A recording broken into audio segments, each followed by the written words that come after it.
La epístola del apóstol Pablo a los Romanos. Capítulo 13. Honrar la autoridad. Toda alma se someta a las potestades superiores. Se refiere al gobierno humano, porque no hay potestad sino de Dios. Se refiere al hecho de que Dios ha ordenado el gobierno, y las que son de Dios son ordenadas. Se refiere al gobierno humano como una institución permanente, instituido por Dios para la regulación de los asuntos humanos.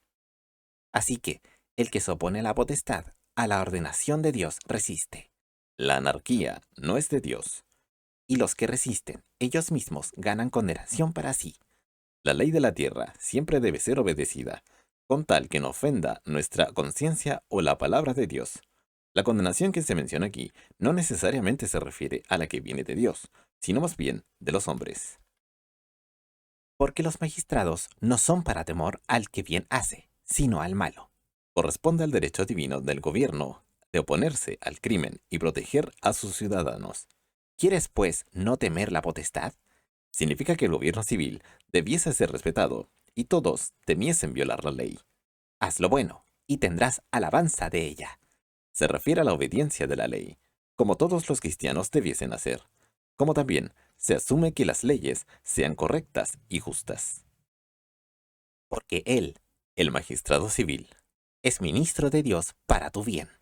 El gobierno como una institución divina. Pero si hicieres lo malo, teme, porque no en vano lleva la espada. La espada es el símbolo del Estado del derecho de infligir la pena de muerte por el delito capital. Porque es ministro de Dios. No es un predicador del Evangelio, sino un siervo del Estado, vengador para castigo al que hace lo malo. Declara el derecho del Estado, ya que es ordenado por Dios, para emplear toda fuerza necesaria para detener el mal, es decir, el crimen. Por lo cual es necesario que le estéis sujetos. Claramente nos dice que los cristianos están sujetos a la ley de la nación, es decir, si es que no viola la palabra de Dios. No solamente por la ira, sino también por la conciencia. Se refiere al hecho de que el creyente tiene un principio más alto que aquel del incrédulo. Porque por esto pagáis también los tributos. Se refiere al pago de los impuestos, porque son ministros de Dios, que sirven a esto mismo. Se refiere a los funcionarios públicos. Pagad a todos lo que debéis. Quiere decir que es correcto y apropiado que toda la gente pague impuestos, los cristianos también. Al que tributo, tributo. Se refiere a lo que debe y debiera pagar. Al que impuesto, impuesto. Se trata de los impuestos ocultos, que debiéramos pagar también. Al que temor, temor. Al que honra, honra. El gobierno es una institución que debe ser respetada, que se extiende a todos los funcionarios civiles, del más bajo al más alto. Las relaciones públicas. No debáis a nadie nada. Conlleva la idea de que los cristianos no le deben a sus hermanos en el Señor la misma obediencia que se le debe a los funcionarios civiles, sino amaros unos a otros. Proclama la única exigencia entre los creyentes. Porque el que ama al prójimo cumplió la ley.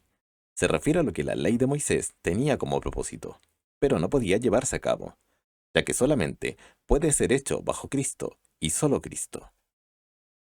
Porque no adulterarás. El sexo en cualquier forma fuera del matrimonio es ilegal. Génesis capítulo 2, versículos 23 al 24. No matarás. Debiera traducirse, no cometerás homicidio. No hurtarás. No tomes lo que no es tuyo. No dirás falso testimonio. No mientas. No codiciarás. No intente tomar ilegalmente lo que le pertenece a otro. Y si hay algún otro mandamiento, en esta sentencia se comprende sumariamente. Amarás a tu prójimo como a ti mismo. El amor divino producido por el Espíritu Santo es autosacrificio en su naturaleza.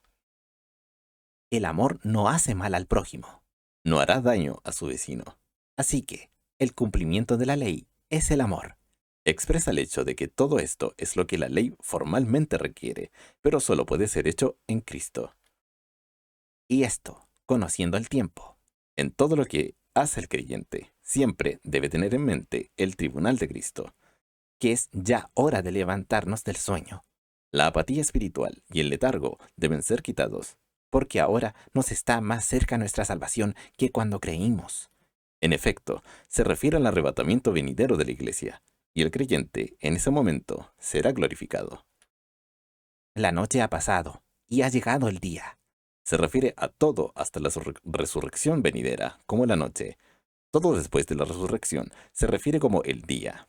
Tanto el día como la noche se usan como símbolos. Desechemos, pues, las obras de las tinieblas. Podría traducirse, por lo tanto, desechemos la ropa de las tinieblas. Los antiguos hábitos malos de la vida están aquí, como en otro lugar, se considera como ropa que una vez se usó, pero ahora se debe quitar. Y vistámonos las armas de luz.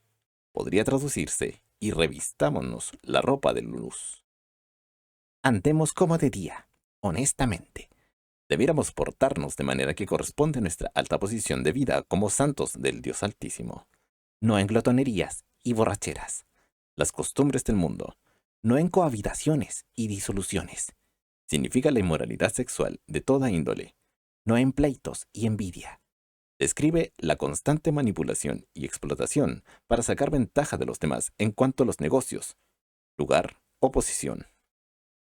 Sino vestidos del Señor Jesucristo. Sírvase de todo lo que Cristo ha llevado a cabo en la cruz, que está disponible a todos los creyentes. Y no hagáis caso de los deseos desordenados de la carne.